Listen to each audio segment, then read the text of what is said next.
Bonjour à toutes, bonjour à tous.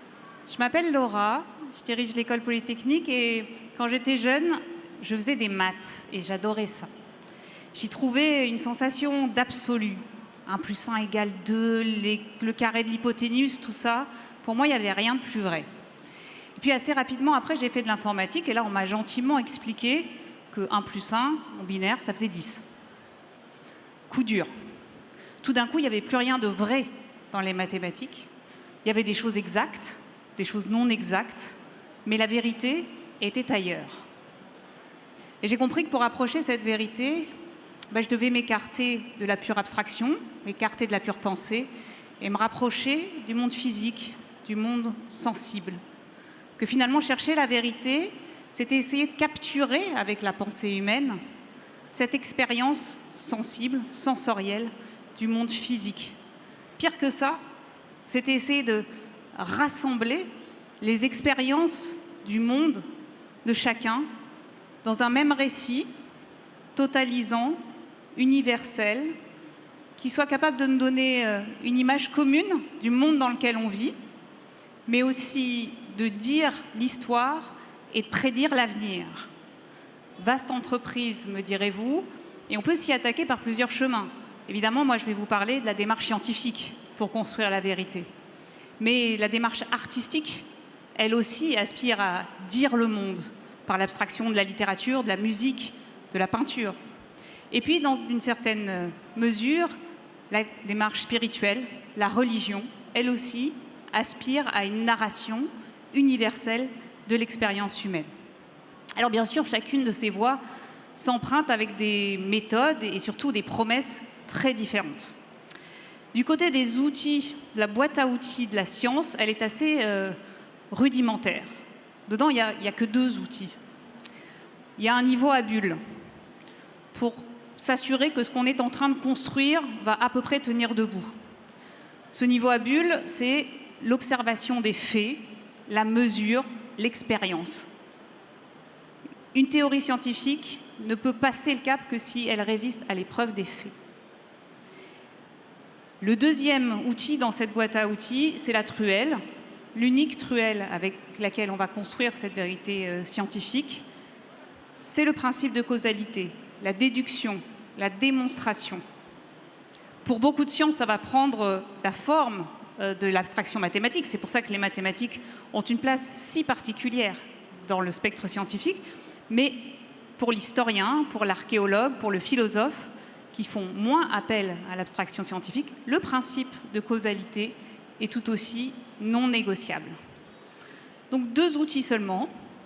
Et puis du côté de la promesse, a priori on pourrait croire que la science part avec un gros handicap. Parce qu'elle ne promet pas la vie éternelle, elle ne promet pas la transcendance, elle ne promet pas même de sublimer la souffrance humaine, la finitude, par une démarche esthétique ou lyrique.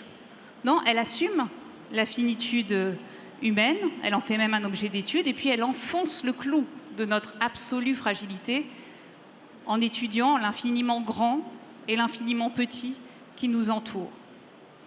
Et pourtant, la promesse de la science est pour moi parmi les plus belles, c'est la promesse du progrès.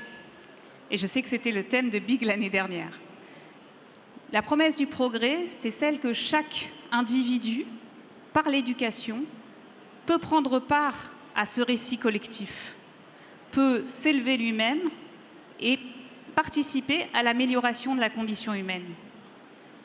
La vérité scientifique, elle est précise, elle est rigoureuse. Attention, on parle d'alternative, mais elle n'est pas définitive. Les progrès de la médecine, fabuleux dans les dernières décennies, les progrès de la physique des particules nous le montrent chaque jour. Et ça, c'est une source pour moi d'espoir infini. Cet espoir que par la connaissance, par la science, nous pouvons nous élever individuellement et collectivement. Et je crois que la France, dans sa construction, dans la construction de la République, a placé cette promesse, cette foi dans la science comme facteur de progrès au cœur de sa construction. Une première fois, au lendemain de la Révolution, à la création de l'école polytechnique, dans l'héritage humaniste des Lumières. Et puis de nouveau au XIXe siècle, en faisant de l'éducation un modèle d'émancipation à la fois individuel et collectif. Alors Victor Hugo le disait dans des mots beaucoup plus élégants que les miens, mais en gros, il disait que dans notre devise nationale, la liberté, c'était le cap, l'égalité, c'était le socle, et que ce socle était construit sur l'éducation pour tous.